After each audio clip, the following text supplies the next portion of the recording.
মারাত্মক গরম পড়েছে, কিন্তু মাটনকে কীভাবে ভুলে থাকি। তাই খুব কম উপকরণের সাহায্যে আমি বানিয়ে ফেলেছিলাম ফুলকপি দিয়ে মাটন। টেস্টটা কিন্তু ফাটাফাটি হয়েছিল। তোমরা যারা খাসির মাংস খেতে খুবই ভালোবাসো তারা কিন্তু এই রেসিপিটা বাড়িতে অবশ্যই ট্রাই করবে। আহা, তোমরা স্ক্রিনে দেখতেই পাচ্ছ মাটনের টুকরোগুলো কেমন চেয়ে আছে, আর ফুলকপির টুকরোগুলো কেমন হাসছে, দেখো খিলখিল করে। পেঁয়াজ, আদা, রসুন, গোলমরিচ, এলাচ, দারচিনি, লবঙ্গ, টক দই, স্বাদমতো নুন, সামান্য হলুদ গুঁড়ো, ড্রাই ম্যাঙ্গো পাউডার আর সর্ষের তেল। ব্যাস, এই কটা তো মাত্র উপকরণ। তাহলে দেরি করছো কেন? চটপট বাড়িতে বানাও। কী কী উপকরণ লাগছে সেটা তো আমরা দেখে নিলাম। এবার চলো আমি কিভাবে এটা বানিয়েছিলাম সেটা দেখে নেওয়া যাক।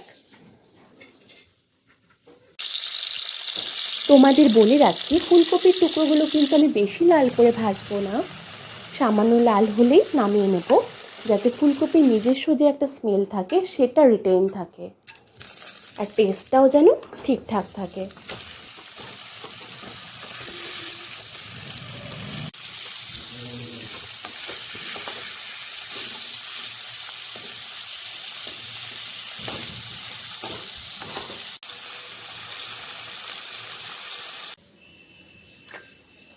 টক দইটা আমি ফেটিয়ে রেখে দেব, যাতে রান্নায় পরে দিলে সেটা ফেটে না যায়।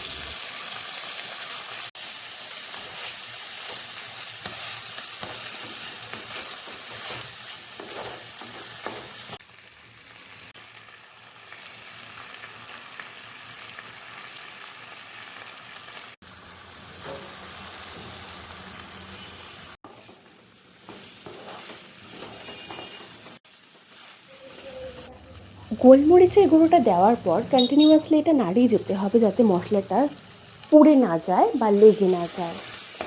আর আমি এই স্টেজেই স্বাদমতো নুন আর সামান্য হলুদ গুঁড়ো অ্যাড করব। হলুদ কিন্তু বেশি ব্যবহার করা যাবে না, এটা তোমাদের মাথায় রাখতে হবে।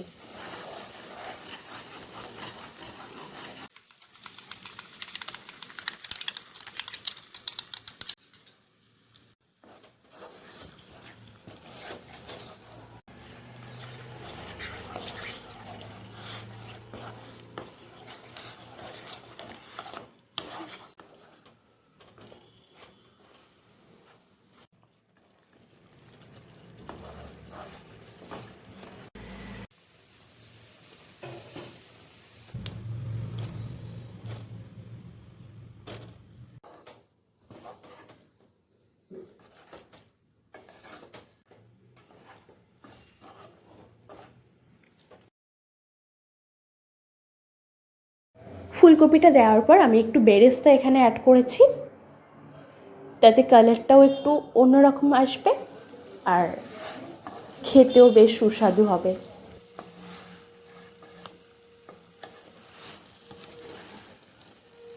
যা সুন্দর গন্ধ বেরিয়েছে এখনই, তোমাদের বলে বোঝাতে পারছি না।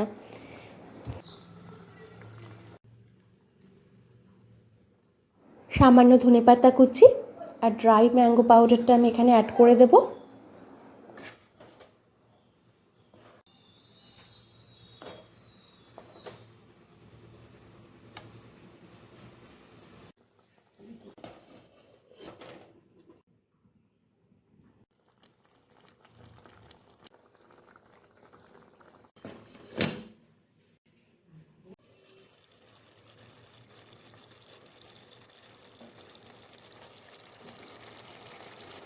রান্না খেতে কেমন হয়েছে সেটা নাকি বর্ণ আর গন্ধেই বোঝা যায়। আমি বলে তোমাদের বোঝাতে পারছি না, মানে জাস্ট অসাধারণ একটা, উফ, আমার জিভে জল এসে যাচ্ছে। যেমন গন্ধ আর তেমন স্বাদে।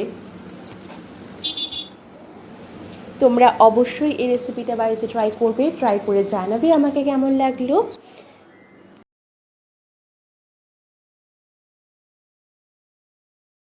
ভিডিওটা যদি শেষ অবধি ভালো লেগে থাকে, লাইক শেয়ার কমেন্ট অবশ্যই করে দিও। আর যারা আমার চ্যানেলে নতুন তারা চ্যানেলটা সাবস্ক্রাইব করে দিও।